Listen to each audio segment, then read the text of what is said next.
नमस्कार, मैं अखिला पंचनामा में आप सभी का स्वागत है। मैं हूं सुमित। एक कमज़ोर दिन, जबकि फर्स्ट हाफ में मार्केट्स फिर भी थोड़ा स्टेबल थे, लेकिन सेकंड हाफ तक आते थे मार्केट्स के अंदर बिकवाली थोड़ी ज़्यादा गहराई और बिकवाली थी बैंक निफ्टी में। करीब 12 में से 9 शेयर बिकवाली में रहे।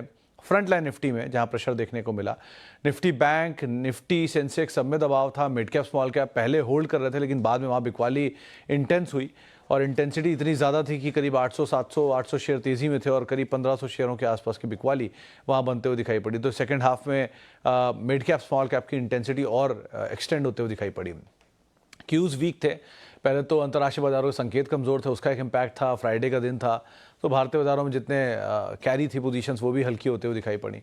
स्टॉक स्पेसिफिक स्टोरी भी आज काम नहीं कर रही थी। आज तो बिल्कुल चौतरफा बिकवाली थी। तो बिकवाली में आपको दिखाई पड़ेंगे आज थोड़ी बहुत फार्मा बाइंग थी सिलेक्टिव, लेकिन थोड़ा बहुत टीसीएस रेजिलिएट कर रहा था। वहाँ पर आज नंबर्स आने वाले हैं, कुछ ही देर में आ जाएंगे। इनफैक्ट बातचीत में नंबर आ जाए, शायद कोई बड़ी बात नहीं है। तो उस नंबर्स से पहले यहाँ पर थोड़ा बहुत टीसीएस सपोर्टिव था, लेकिन एचडीएफसी बैंक में प्रेशर था। रिलायंस में तेज़ी जो थी वो वापस फिजल आउट हुई। अदानी समूह के शेयरों में थोड़ी बहुत बाइंग थी। ऐसे करके अलग अलग स्टॉक स्पेसिफिक स्टोरी चल रही थी, लेकिन ओवरऑल मार्केट के अंदर आज प्रेशर बनता हुआ दिखाई पड़ा।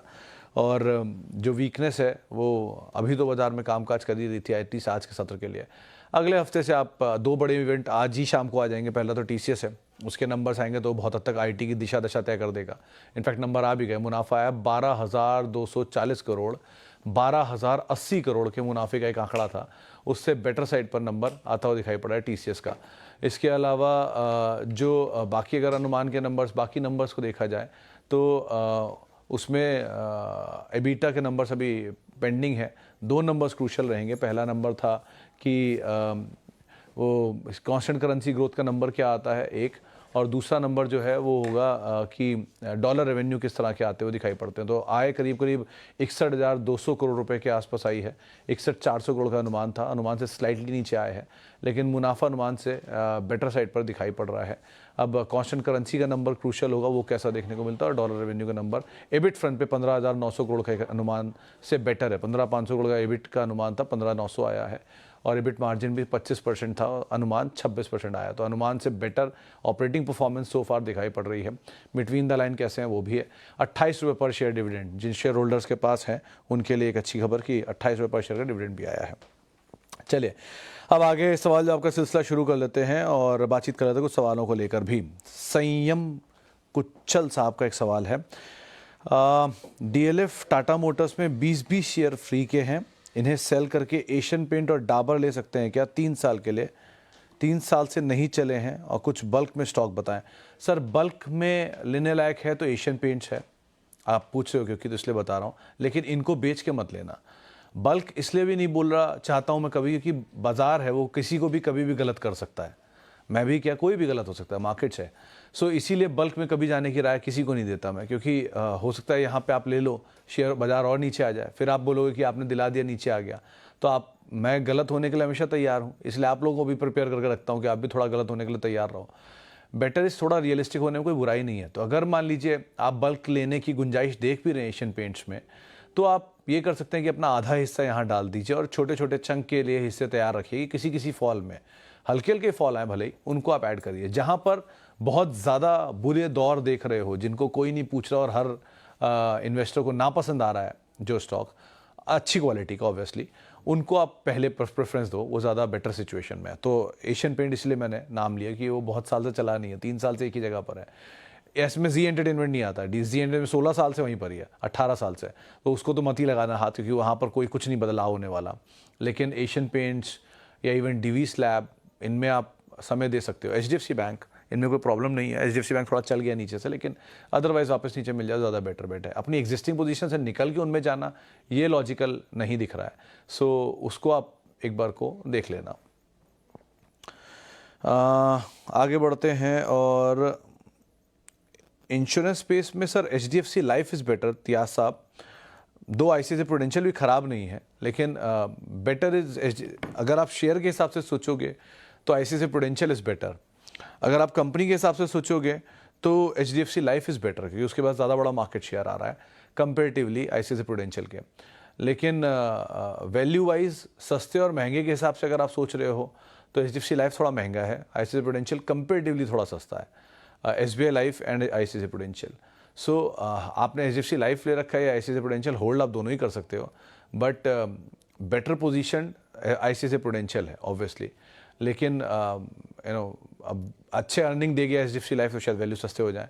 सो ये कुछ केविएट्स हैं, बट इस सेक्टर में दोनों कंपनियां खराब नहीं हैं, एटलीस्ट ये मैं कह सकता हूँ। ओके, आगे बढ़ते हैं। Sumit ji, Exide and Jamna Auto current भाव में ले सकते हैं क्या? BBC वर्ल्ड वाइड जी का सवाल है। सर, पहली चीज़, एक्साइड इसलिए मत लो क्योंकि वो बहुत चल चुका है, पहली बहुत साफ राय है इसमें। जमुना ऑटो ले सकते हो, बहुत पुरानी कंपनी है, आज की कंपनी नहीं है, काफ़ी पुरानी कंपनी इनफैक्ट। इवन सोना कॉमस्टार भी ले सकते हो। अब एलॉन मस्क साहब अगर इंडिया में आ रहे हैं, EVs को लेके कामकाज होता है, एक्सपेंशन होता है, तो एंसिलरीज इंडिया से ही जाएंगी। मेजरली कोई ना कोई तो सप्लायर बनेगा ही। सो अगर ऑटो को लेके कुछ काम हुआ तो इस तरह के सप्लायर, प्रिकॉल, ये बॉश, ये सब कंपनियां खराब नहीं, मदरसन ऑलरेडी प्लेयर्स हैं बड़े बड़े, तो इन सब पे आप वैसे नज़र रख सकते हो। लेकिन अदरवाइज एक्साइड के केस में बस एक ही चीज़ बोलूँगा कि चला बहुत है, इसलिए आप इसे अवॉइड करो। नीचे मिल जाए तो बात अलग है, क्योंकि 3 दिन के अंदर ही ये शेयर एग्जॉर्बिटेंट चला है, 17% चला, फिर 8% चला, फिर 4% चला। तो इस तरह की तेज़ी से दिखा दी है, तो थोड़ा सा एक बार को आप संभल के कॉल लेना इसमें। Jamuna auto is fairly good. Adani energy solution, Nitish sir, ये एक ही राय, इसमें मैं पहले भी देखता आया हूँ, आज भी दे दूंगा, और जितना लंबा पेशेंस आपका ये टेस्ट कर रहा है उतना ही लंबा रिवॉर्ड भी देगा, इतनी मुझे उम्मीद है इससे। आप ऐसे समझिए कि 760 आपका एक क्रूशियल सपोर्ट जोन है, 1030 पहला सपोर्ट जोन है, 1030 निकल गया, 760 का स्टॉप लेके आप जब तक बने रह सकते हो बने रहिए। विद टाइम ये आपको अपने आप रिवॉर्ड दे देगा। रेंज के अपर एंड पर आके काम काज कर रहा है अब ये, 1100 के आसपास, 1120 1130 घूम जाता है दिन भर में एक बारी, और वापस नीचे चला जाता है 1080 के रेंज में। तो 1160 के ऊपर क्लोजिंग, 1160-70 के ऊपर क्लोजिंग मिल जाए तो इस स्टॉक में एक नया मोमेंटम गैदर होना चाहिए, आइडियली टेक्निकली। लेकिन अदरवाइज 760 का एक क्लोज स्टॉप लॉस आपके लिए हमेशा ये है, वो आपका पेरेनियल स्टॉप लॉस है, उसके साथ आप जितने समय तक होल्ड करना चाहो होल्ड कर सकते हो। रिस्क कम है यहाँ पर, एटलीस्ट नंबर्स के ऊपर नज़र रखिए, ग्रुप के अलग अलग एक्सपेंशन के ऊपर नज़र रखिए और बने रहिए, ज़्यादा बेटर है। ओके, आगे बढ़ते हैं और कुछ और सवालों को भी शामिल कर लेता हूँ। किधर गया?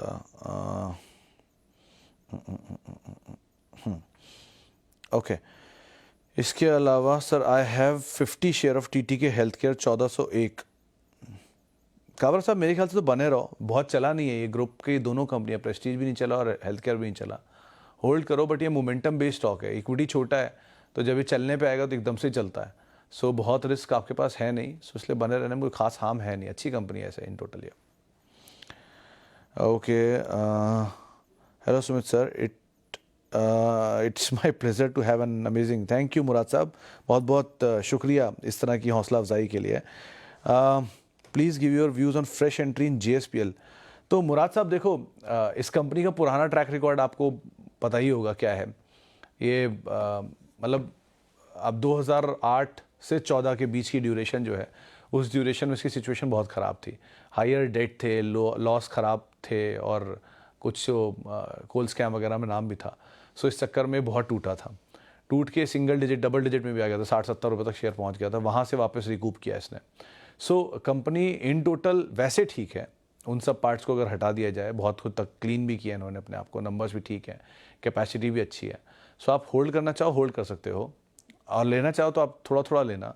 मेटल का बेस्ट स्टॉक अगर कोई आप विद टाइम के लिए लेना चाहो तो हिंडाल्को वुड बी गुड, क्योंकि कैपेसिटी वाइज उसके पास कैपेसिटी बहुत अच्छी है।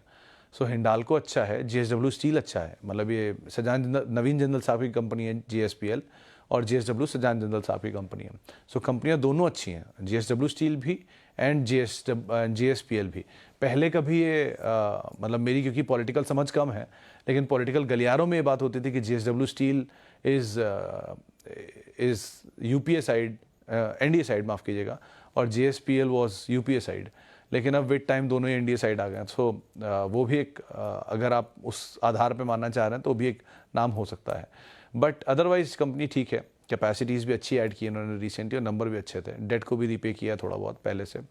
तो आप बने रह सकते हो और ख़रीदारी भी कर सकते हो। बट मेटल में ऑब्वियसली अगर आप प्लेयर्स के हिसाब से देखोगे तो Hindalco is the best, even Tata Steel. Okay, आगे बढ़ते हैं और ओके कुछ सवाल। I have Cipla share 1455, what should I do, it's falling. Harsh साहब ये आपने लेट लिया है, आपका फॉल्ट है इंडिविजुअली, स्टॉक का फॉल्ट नहीं है। ये कंपनी ने भी रिसेंटली अपना नया ऑल टाइम हाई भी हिट किया था और आप शायद थोड़े ऊपर के जोन्स में एंटर कर गए, तो आपको इसलिए लग रहा है कि ये शेयर नीचे आया जा रहा है मेरी खरीदारी के बाद से। कंपनी अभी भी ख़राब नहीं हुई है सिप्ला, और it is one of the finest company of pharmaceutical, मतलब ब्रोंकल स्पेस में। जो डॉक्टर लोग मुझे सुन रहे हो ज़्यादा बेहतर जानते होंगे इस बात को, और मतलब समझ भी सकते हैं इस बात को कि किस तरह की डिमांड है इस कंपनी के प्रोडक्ट्स की। लेकिन ब्रोंकल स्पेस में कंपनी बहुत अग्रणी कंपनी है, बहुत स्ट्रॉन्ग प्रोडक्ट प्रोफाइल है कंपनी का, और अच्छी मैनेजमेंट भी है। सो अगर आपके पास समय है देने के लिए तो आप होल्ड कर सकते हो। बहुत समय बाद चला था, और जब ये पूरा फार्मा साल का लो काट रहा तब सिप्ला नया ऑल टाइम हाई काट रहा था। सो आप समय दे सकते हो। खराबी क्वालिटी ऑफ स्टॉक में नहीं है, प्राइसिंग थोड़ी ऊपर की आपकी, आपको नीचे कहीं अच्छे दाम मिल जाए तो आप एवरेज भी कर सकते हो, but it's a very good stock to own otherwise.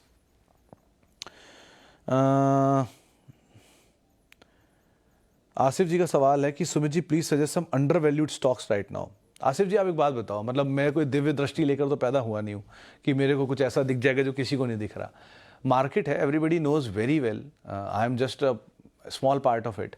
तो बाजार में सबको ही वैल्यू दिख रही है ना, और वैल्यू वाले स्टॉक अगर मैं बोलूँगा तो आपको पसंद भी नहीं आएंगे। एचडीएफसी बैंक में वैल्यू बोलता था, किसी को शायद पसंद आई नहीं आई। आज एचडीएफसी बैंक 200 रुपये पर चला गया तो सबको अच्छा लगने लग गया, नए ब्रेकआउट दिख रहे हैं उसमें। HDFC bank still it's value 1, 17 के मल्टीपल पे स्टॉक कामकाज कर रहा है, देश का सबसे बड़ा प्राइवेट बैंक है।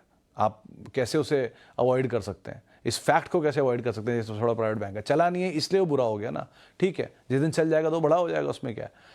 दूसरा, आप ये even Divi's and Asian Paint is not a bad stock. समय थोड़ा ख़राब है कि बहुत चला है, ये मल्टी बैगर रहे हैं विद टाइम। आज ही मैंने एक लिस्ट ट्वीट किया, पढ़ लेना वहाँ पर, कि देश के सबसे बड़े मल्टी बैगर्स कौन कौन से, उसमें इन दोनों का नाम है, एचडीएफसी बैंक का भी नाम है और एशियन पेंट का भी नाम है। तो इतने बड़े मल्टी बैगर रहे हैं 30 साल में, तो कहीं तो थकेंगे, वही थक रहे हैं। आपको मौका मिल रहा है, नीचे नीचे आराम से एक्यूमुलेट करिए, शांति से रखिए इसको अपने पास। It's a good asset to own one. इनके गेंस की एपेटाइट उतनी बड़ी नहीं होगी जितने आप मिड कैप स्मॉल कैप में देखते आए हैं, but they are good stock. 1 Elecon engineering का दाम मैं देख रहा था, ठीक है, 600 रुपये, 650, 700 रुपये की रेंज में पहुंच गया, वो एक अच्छी कंपनी है। अगेन चला वो भी बहुत है, तो उसको कूल ऑफ होने में या कूल ऑफ के बाद एक कंसोलिडेशन में समय लगेगा, लेकिन चल सकता है। सो फेयरली आपके सामने बहुत सारे नाम होंगे जो कि अच्छे वैल्यू पर है, लेकिन आपकी खुद की नज़ारे बदल जाते हैं ना, नज़रें बदली नज़ारे बदले, तो वैसी जैसी नज़रें बदलेंगी नज़ारे बदल जाएंगे तुरंत। तो अभी आपको एचडीएफसी बैंक बुरा लग रहा था 1380, 1420 रुपये पे, आज 1600 रुपये पे सबको अच्छा लगने लग गया, 1560 रुपये पे। 200 रुपये चलते एचडीएफसी बैंक की वैल्यू निकल आई अंदर से, तो मेरे को तब भी अच्छा लग रहा था, आज भी अच्छा लग रहा है। टीसीएस आज अच्छे नंबर दे दिया, 4000 रुपये आ गया, मुझे 2900, 3000, 3200 भी टीसीएस अच्छा लग रहा था, आज भी अच्छा लग रहा है, और अभी भी बहुत अच्छा लग रहा है। इनफैक्ट टीसीएस में एक बहुत बड़ी पोटेंशियल बाकी है। So buy quality, sit rightly, and you will realise with time कि क्यों बोलता हूँ क्वालिटी हमेशा खरीदिए, क्योंकि क्वालिटी डिविडेंड देती है, नीचे आती है वापस ऊपर आ जाता है, आपको मौके देती रहेगी बीच बीच में सेल लेने की, और आराम से आप लीजिए उसमें। और अदरवाइज़ आप कोई भी ऐसा शेयर ले लेंगे जो छोटे दाम का है, उसमें आपको यही दहशत रहेगी हमेशा कि ये बंद ना हो जाए, इनमें ये दहशत कभी नहीं होती, इसलिए आराम आराम से लीजिए। और रही बात कोई और क्वालिटी मिड कैप मिलेगा, अच्छा नाम मिलेगा तो ले लिए। Snowman is another good one, promoter की बाइंग के नीचे आया आज फिर 71, 70s के जोन में, उसको आप ले सकते हैं अगेन, लेकिन स्टॉप लॉस आपका 64 ही रहेगा, उसको फॉलो करिएगा। सर एचडीएफसी बैंक के शेयर हैं मेरे पास, कहाँ गए जी, मेरे पास 1475 रुपये के दाम पे एवरेज कर सकता हूँ। आपके दाम से तो ऊपर आ गया ना, आपके दाम से नीचे आप एवरेज कर सकते हैं, कोई रिस्क नहीं है। और अगर आपका बहुत लॉन्गर ड्यूरेशन ऑफ टाइम का टाइम फ्रेम है तो भी आप एवरेज कर सकते हैं, लेकिन अगेन नीचे मिले तो एवरेज करने में ज़्यादा अच्छा फील आता है, तो आप उसका इंतज़ार कर लीजिए। ये जो खबरें चल रही हैं, वैसे एचडीएफसी बैंक में ये बता दूं कि बहुत ज़्यादा वीकनेस की उम्मीद रखिएगा मत अब, क्योंकि वो ऑलरेडी अपने बहुत बुरे दौर दिखा चुका है। सो छोटे मोटे झटके आएंगे उसमें, उन झटकों का इस्तेमाल करके आप ऐड कर सकते हैं। Protein is good for long time, I want to pass it to my children, I already have 100 shares, already 1270, आगे क्या था, ऑल्सो यून JSW Infra. Sir JSW Infra को तो अभी समय लगेगा और मैनकाइंड को भी समय लगेगा, ये दोनों अभी की लिस्टिंग है। इवन प्रोटीन को भी आप इसे पास ऑन करना चाहते हैं तो आप पास ऑन कर सकते हैं, खराबी नहीं है कंपनी में, इवन एनएसडीएल में, मतलब वही जो प्रोटीन में। लेकिन मैनकाइंड में भी, मैनकाइंड भी it's a good company. But sir जब आप नेक्स्ट जनरेशन के लिए जाते हैं ना, तो थोड़े क्रेडिबल प्लेयर जो कि अपनी मेटल को प्रूफ कर चुके हैं उनके साथ जाइए, वो ज़्यादा बेटर है। एटलीस्ट वो एक बड़ी क्वांटिटी में इकट्ठे कर लीजिए, उसके बाद आप इनमें बेट करते रहिएगा। क्यों आपको लग रहा है कि वो मल्टीबैगर नहीं बनेंगे, वो बन चुके हैं, ये मल्टीबैगर बन जाएंगे। इसी को देखते देखते में ही, जब इस ड्यूरेशन में इस कार्यक्रम को मैं कर रहा हूँ पिछले 6-1 महीने में, उसी ड्यूरेशन में ही यूनाइटेड स्पिरिट 700 रुपये का 1200 हुआ। उसी ड्यूरेशन में टाटा कम्युनिकेशन 800 रुपये का 2100 रुपये हुआ। इसी ड्यूरेशन में ही एचडीएफसी बैंक 1300 रुपये का आज 1500 रुपये वॉट एवर प्राइस हो गया। टीसीएस 3000 रुपये का आज 4000 रुपये हो गया। सो इनमें भी 30-30% गेन, 40-40% गेन, कुछ के डबल के गेन आ चुके हैं। इवन जेके सीमेंट 1400 रुपये का शेयर 4500 रुपये हो गया, इसी प्रोग्राम पे, इसी जगह पे बात करते करते मैं। सो ऐसा है विद टाइम, अगर आपको लगता है कि लार्ज कैप मल्टीबैगर नहीं बनते तो ये ऐसा नहीं है। रिलायंस इंडस्ट्रीज 2000 रुपये पे था, 3000 रुपये हो गया दाम प्लस एक डीमर्जर। सो सब में पोटेंशियल, अगर इंडिया को ग्रो करना है तो इन लार्ज कैप को साथ रहना ही पड़ेगा, तभी ग्रो करेगा। मल्टीबैगर के लिए मिड कैप भी होना ज़रूरी है, मैं डिनाई नहीं करता, but a best combination of large cap, mid cap and small cap. So इनको आप समय दीजिए। एक आज झटका, जैसे कि मान लिए कभी नोटबंदी आया था, जैसे कि मान लिए कभी कोविड आया था, ऐसा झटका जब इन नए आईपीओ पे पड़ेगा तो ये अपने आप इनके ऊपर का जो प्रीमियम है वो शेड हो जाएगा। जैसे ही वो प्रीमियम शेड होगा तब आप इनको लेंगे तो आपको शायद ज़्यादा जूस मिल पाएगा इनका। बाकी समय बताएगा कैसे क्या होगा, लेकिन अभी के हिसाब से आप अगर लॉन्ग टर्म या बहुत लंबी जनरेशन के लिए ले रहे हैं, नेक्स्ट जनरेशन के लिए, तो आपको इस तरह की चीज़ों का एटलीस्ट फ़ायदा उठाना चाहिए उन पोजीशंस को लेने के लिए। हैविंग सेड दैट, प्रोटीन भी अच्छी कंपनी है, मैनकाइंड भी अच्छी कंपनी है, जेएसडब्ल्यू भी है, but they have to prove their metal with time. Adani enterprise long term view. Shivam साहब, आप हर दूसरे दिन ये सवाल पूछते हैं और मेरा हर दूसरे दिन जवाब रहता है कि इसमें डीमर्जर कैंडिडेट है। मेरा जवाब नहीं बदलेगा, आप 2 महीने बाद भी पूछेंगे तो। जब तक इसके नंबर नहीं आते मेरा कोई भी जवाब नहीं बदल सकता। हर क्वार्टर के हिसाब से ही नंबर जवाब बदलेगा ना। मानता हूँ कई बार कुछ इवेंट होते हैं जिनसे दिन भर में आपका व्यू बदल जाता है, लेकिन अदानी एंटरप्राइज निफ्टी का स्टॉक है। जब वो निफ्टी वालों का व्यू नहीं बदला, जो निफ्टी बेस्ड फंड से, तो मेरा कैसे बदल सकता है with time. So at least it's a good candidate for demerger. Just wait and watch is a better choice. और FPO दाम के नीचे आए तो ऐड भी कर लीजिए इनफैक्ट। टेक्स मैको रेल बहुत चला हुआ है। सौरभ सर ज़रा ध्यान संभल के आप इसमें कॉल लेना, आपको जो भी कॉल ले रहे हो, क्योंकि जो भी शेयर चले हैं वो शेयरों में इसमें बाइंग आई भी है, मतलब इसमें बहुत अच्छी बाइंग आई है, इसलिए एक बार को बोल रहा हूँ।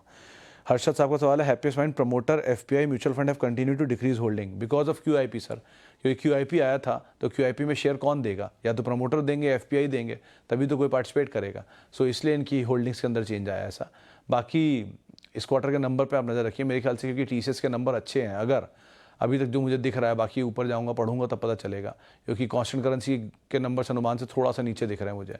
1.3 का अनुमान था लेकिन 1.1 ना आया है। अब ग्रोथ की कमेंट्री भी डिपेंड करता है, लेकिन अगर अच्छे नंबर आए टीसीएस के तो शायद पूरा आईटी इस पर रिएक्ट करेगा पॉजिटिवली, और रिएक्ट करेगा तो हैप्पीएस्ट माइंड पे मुझे लगता है कि भी पॉसिबिलिटी है रिएक्शन की। Let's wait and watch.